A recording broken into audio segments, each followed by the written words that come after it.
接触的位置都处理得严丝合缝，让人看着十分舒适。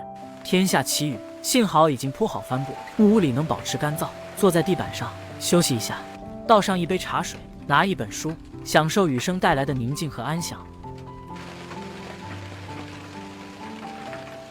雨过天晴，继续用木板钉出墙壁，处理一下木板两端，然后钉在墙壁最上方，完美的卡在里面。天空又下起雨，但不影响摄瓦工作。他又在墙壁外加了一层木板，用凿子把木板处理的和窗户齐平。钉木板的过程很繁琐，和窗户门以及房顶接触的位置都要精确处理。不过这对摄瓦来说不是难事，每一个接触面他都处理得相当完美。